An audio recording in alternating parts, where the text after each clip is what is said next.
जळगाव जिल्ह्याचं नेमकं तापमान कशा पद्धतीने मोजलं जातं आपण याचा जळगाव तालुक्यातील ममराबाद परिसरातील विंड शाळेमध्ये आलो आहोत।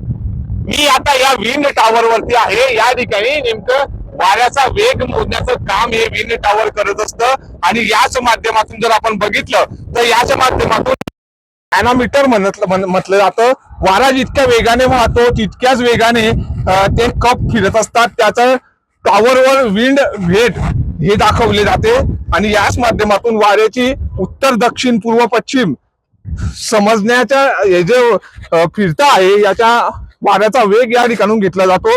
आणि याच माध्यमातून जर आपण बघतोय तर नेमकं तापमान कशा पद्धतीने मोजलं जातं। आपण या ममराबादच्या वेधशाळेमध्ये आलो आहोत।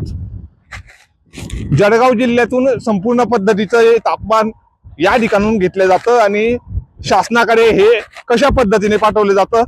आपल्यासोबत हे ममराबादचे वेधशाळेतील अधिकारी आहेत। आता काय सांगाल कशा पद्धतीने तापमान मोजलं जातं? धूप आलेखी आहे, याला आपण सनशाईन रेकॉर्डर असं म्हणतो।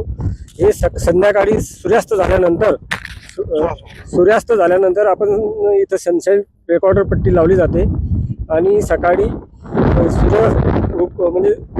सूर्योदय झाल्यानंतर किती तासाने सूर्यप्रकाश सुरू झाला ते तासावर आपण इथं मोजमाप करतो। सर हे आता फक्त उन्हाळ्याचं आहे का नेमकं ऋतूनुसार हे बदलत असतं का कशा पद्धतीचं या ठिकाणी महिन्याच्या पट्ट्या असतात। या ठिकाणी नेमका कशा पद्धतीचा प्रभाव असतो सूर्य मावळल्यापासून उगवण्यापर्यंतचा या ठिकाणी सर्व रेकॉर्ड होतं कशा पद्धतीची प्रोसेस असते?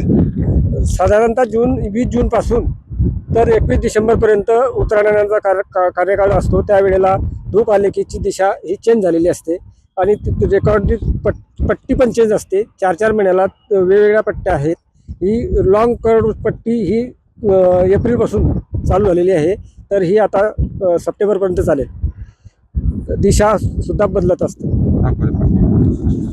नेमकी या पट्टीच्या माध्यमातून आपण बघतोय तर या ठिकाणची या वेधशाळेतून नेमका सूर्यास्त कसा होतो या पट्टीच्या माध्यमातून आपल्याला या ठिकाणचे अधिकारी आपल्याला शासनाकडे संपूर्ण अहवाल पाठवत असतात। मात्र दुसरीकडचं तापमान नेमकं कशा पद्धतीने घेतलं जातं आपण बघतोय तर हे तापमानाची पेटी आहे आणि या ठिकाणी विविध तापमापी या ठिकाणी लावण्यात आलेली आहे आणि या तापमापीच्या माध्यमातून दिवसभरातील वेगवेगळ्या टायमानुसार या ठिकाणचं तापमान देखील मोजलं जातं। नेमकं कशा पद्धतीने हे तापमान मोजलं जातं या हवामान जे शास्त्रज्ञ आहे त्यांच्याकडनं आपण हे संपूर्ण माहिती घेऊयात। सर काय सांगाल कशा पद्धतीने मोजलं जातं? सकाळी 8:30 वाजता आपण पहिल्यांदा इथं आल्यानंतर आपण प्रथमतः ड्रायबल ची रिडिंग घेतो। ड्रायबल घेतल्यानंतर वेटबलची रिडिंग घेतो। वेटबल म्हणजे त्यात पाणी टाकलेलं असतं। ड्रायबल आणि वेटबल याच्यावरनं आपण ह्युमिडिटी आर्द्रता ही काढली जाते। त्यानंतर आपण मॅक्झिमम टेम्परेचर सकाळी सेट करतो। रात्री जे सेट झालेलं असतं ते सकाळपर्यंत असतं। सकाळी त्याला 4 वेळा आपण झटकून सेट करतो आणि मिनिमम हे सकाळी रिडिंग घेतली जाते आणि संध्याकाळी त्याला सेट करावं लागतं। दिवसभर सकाळचं रिडिंग संध्याकाळपर्यंत जसं तसं राहतं, त्याच्यात काही कुठलाही बदल होत नाही। मॅक्झिमममध्ये पारा असतो। पाराचा मेल्टिंग पॉईंट 105ला सुद्धा तो म्हणजे डिझॉल्व्ह होत नाही, म्हणून त्याच्यामध्ये पारा ठेवलेला आहे आणि मिनिमममध्ये क्लोरीन वायू ठेवलेला आहे की तो -डिग्री 15-20 पर्यंत जरी गेला तर गोठण त्याचं होणार नाही। वेगवेगळ्या आपण जर बघितलं तर वेगवेगळ्या पेटींच्या माध्यमातून तापमापींच्या माध्यमातून या ठिकाणी मोजमाप केलं जातं। मात्र जमिनीची देखील या ठिकाणी मोजमाप करण्याचं काम या ममराबादच्या तापमापीच्या माध्यमातून ममराबादच्या वेधशाळेत होत असतं। याच ठिकाणी जमिनीचं तापमान देखील मोजलं जातं। आपल्यासोबत पुन्हा एक शास्त्रज्ञ आहेत। सर काय सांगाल जमिनीच्या तापमानाचंही कशा पद्धतीचं या ठिकाणी निरीक्षण केलं जातं? सकाळी 8:30 वाजता आल्यानंतर आपण प्रथमतः 5 सेंटीमीटरवरचं थर्मामीटरची रिडिंग घेतो। नंतर 10 सेंटीमीटर जमिनीमध्ये च्या रिडिंग घेतो आणि 15 सेंटीमीटर जमिनीच्या खोलीची पण रिडिंग घेतो।